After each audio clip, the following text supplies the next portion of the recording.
When I was young, my family lived overseas. I lived in Indonesia for a few years. And my mother, she didn't have the money to send me where all the American kids went to school. But she thought it was important for me to keep up with an American education. So she decided to teach me extra lessons herself, Monday through Friday.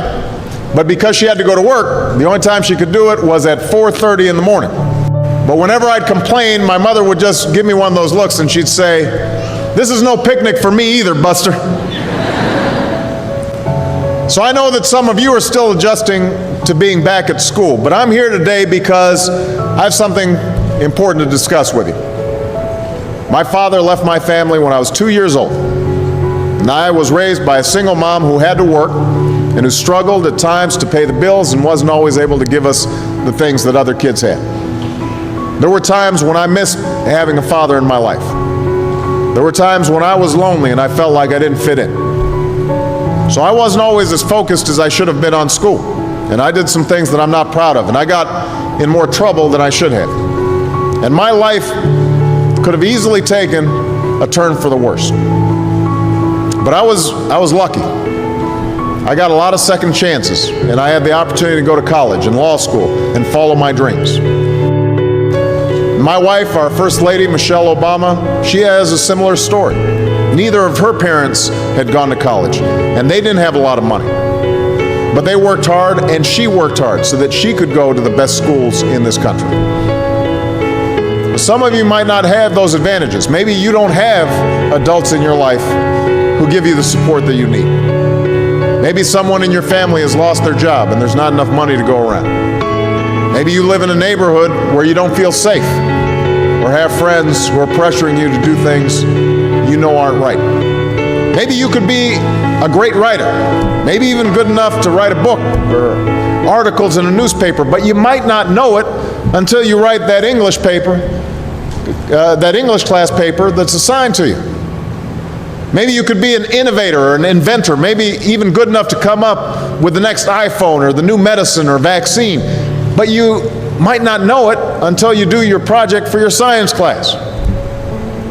Maybe you could be a mayor or a senator or a Supreme Court justice, but you might not know that until you join student government or the debate team. And no matter what you want to do with your life, I guarantee that you'll need an education to do it. You want to be a doctor or a teacher or a police officer? You want to be a nurse or an architect, a lawyer or a member of our military? You're going to need a good education for every single one of those careers. You cannot drop out of school and just drop into a good job. You've got to train for it and work for it and learn for it. And this isn't just important for your own life and your own future. What you make of your education will decide nothing less than the future of this country. The future of America depends on you.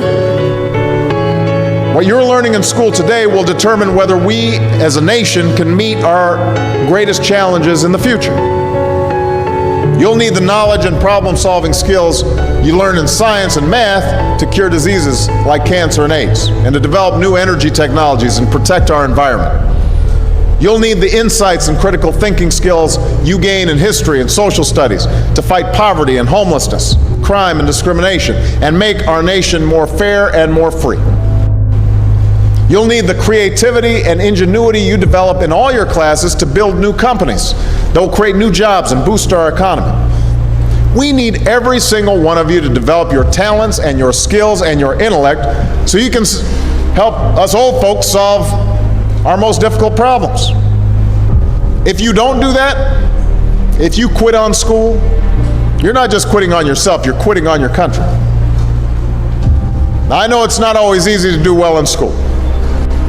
I know a lot of you have challenges in your lives right now that can make it hard to focus on your schoolwork. I get it. I know what it's like. But at the end of the day, the circumstances of your life, what you look like, where you come from, how much money you have, what you've got going on at home, none of that is an excuse for neglecting your homework or having a bad attitude in school. That's no excuse for talking back to your teacher or cutting class or dropping out of school. There is no excuse for not trying.